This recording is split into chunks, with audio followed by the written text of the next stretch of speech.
The biggest pump of the year? No. The decade is coming faster and harder than you might think. But what if I told you that it's actually even bigger than that? So if you know what's coming and you know that it's coming hard, hit that like and subscribe. Get signed up with Femex below, no VPN or KYC required if you use a link to sign up below. And without any further ado, the price of Bitcoin right now, as we can see, continues to move up a little bit after breaking this downtrend that we've been in for multiple months. Getting back above very big weekly and daily moving averages. By far, the weekly chart is telling us that we're about to see something big. And this chart also telling us that the largest Bitcoin move in 5 years has begun. We see that on the MACD, we're seeing it curve over into positive bullish momentum. We're also, more importantly, seeing that the money supply is exploding, and there's really no other way to spin this. If you've been in this market for a while, you understand that this is exactly what we've been waiting for. Again, it's impossible to say if it's going to happen tomorrow or next week, but at the end of the day, the big picture, the only important thing is that we're going to be above $100,000 per Bitcoin sooner than you know it. And it's not going to be stopping there. The next time Bitcoin gets above 100K, there's no shot that it's not going to infinity and beyond, and then even higher than that. Looking at the weekly chart, right at this very second, right at about $92,000 per Bitcoin is the 21-week moving average, which Bitcoin has been struggling to stay above since falling below it at the end of February, so about 2 months ago. It did find support at the 50-week moving average right here, this blue line.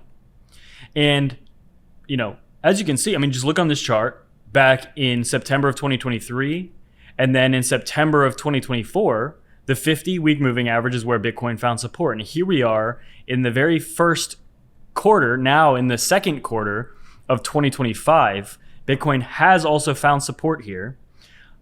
Also, the technicals are lining up perfectly, but that's not even the most important or bullish thing here. The bullish thing is that we see the money supply for the first time in months, years even, is really lifting off, really going parabolic. The money supply increasing, and it currently is increasing.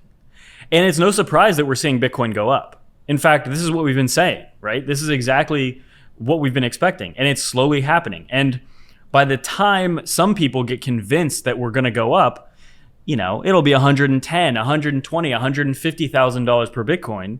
And that's that's not usually when you want to get your entries in. Usually, if you look back in time, when would be the best time to benefit from a pump like this? You probably want to be in somewhere around here, right? It's really easy to say that looking back, but we've also been saying it as we've been at the bottom here. So if in a couple months, price is way up here, and then I'm making a video saying, hey, you should have bought down here, that wouldn't be super helpful. But what I'm saying is you should have bought right here, or basically where we're at right now.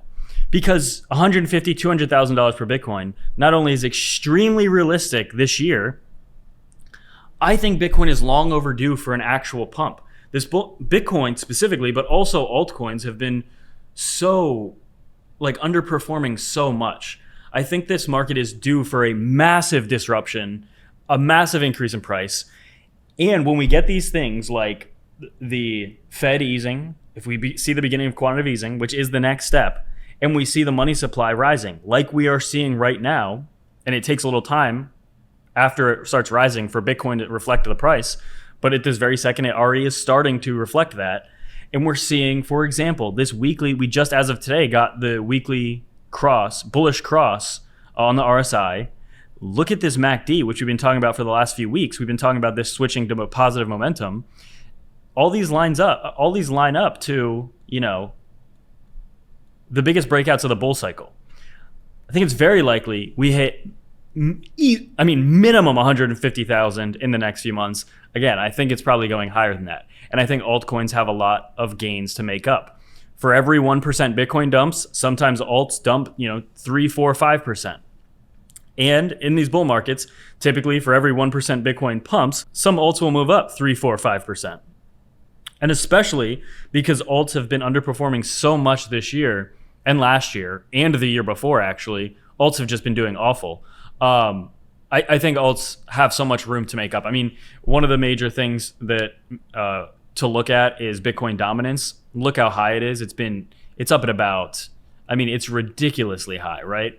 Bitcoin dominance has just been going up and up and up, and it's going to correct at some point. I think Bitcoin still has a lot to go up though. So I don't think it's the best to be going completely all in alts tomorrow. But well, to be honest, I feel like you should have had your positions ready months and months and months ago. But yeah, obviously this is a prime opportunity. Another thing we can take a look at is Bitcoin is also waking up, just like gold is. With the NASDAQ struggling, Bitcoin is tracking closer to gold, signaling a decoupling from traditional risk assets.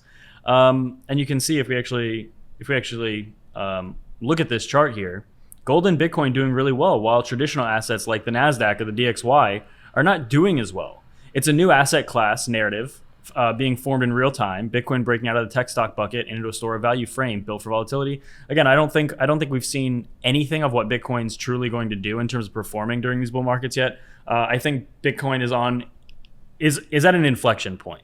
And again, this is a type of thing that it's basically impossible to predict when exactly these things can happen. But I think it's never been more clear to me. I mean, the second I understood Bitcoin, like a decade ago almost, I knew at some point things were going to be just crazy, and they have been crazy. You know, if we're going back a decade, of course they've gotten way crazier in the last decade, but I don't even think that they've gotten, even 10% as crazy as they're going to get. And that sounds insane, but it's really not. It's still somehow early. Bitcoin will be valued at millions and millions of dollars per coin, I firmly believe. How long will that take? Truly anyone's guess. I think within the next 10 years.